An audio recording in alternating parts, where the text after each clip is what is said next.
Baptist Church in Miami. I'm a product of the love and dedication of that institution, as well as its limitations. Elder Rodney continues. So the mass meetings that we're having here tonight carried the weight of communicating to the Black community and inspiring the Black community. The question tonight is, why must Black folk defend the teaching of Black history? We can interpret this question one of two ways.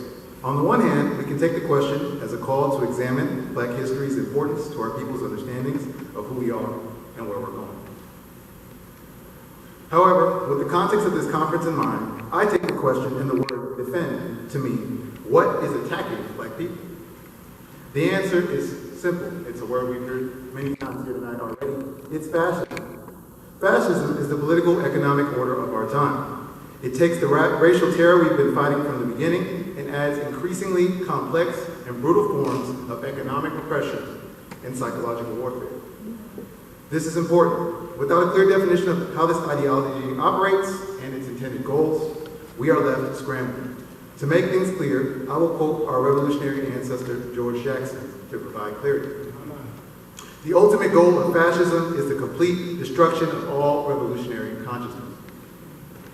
Our history is a history of beautiful struggle.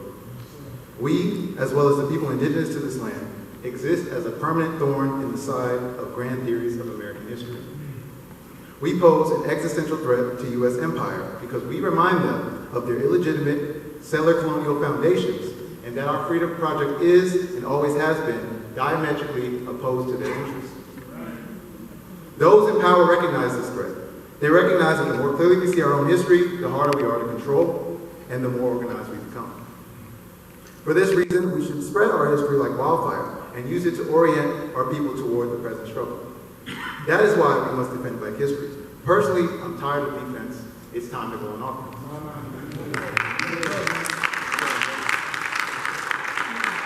For those in power, our existence isn't just a minor inconvenience, it's a problem to be solved.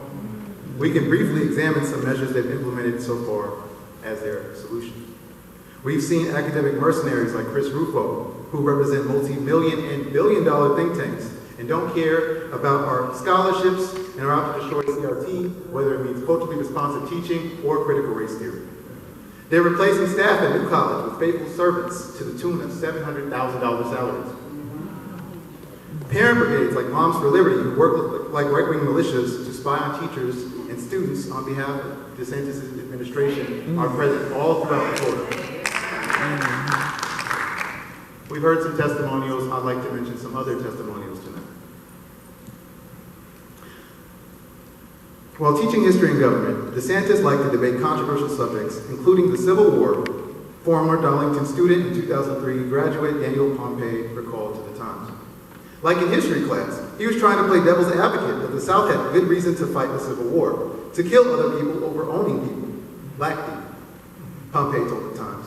He was trying to say, it's not okay to own people, but hey, these people have properties and businesses. Again, think about that definition of fascism as a fusion of racial terror and economic warfare.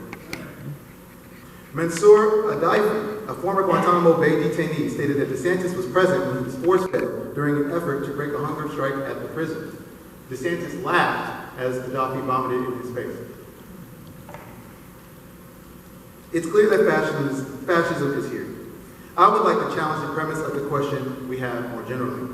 The real question is, how much Black history were we getting from the K-12 public education system in the first place? Was DeSantis around when my middle school teacher at the class picked cotton? Was DeSantis around when my geography teacher turned off the lights and had the class lie down to simulate being on a slave ship? Was DeSantis there when my U.S. history teacher thought all human beings came from Europe and that John Brown was Black? All of this is happening right now, regardless of whether a Democrat or a Republican is in power.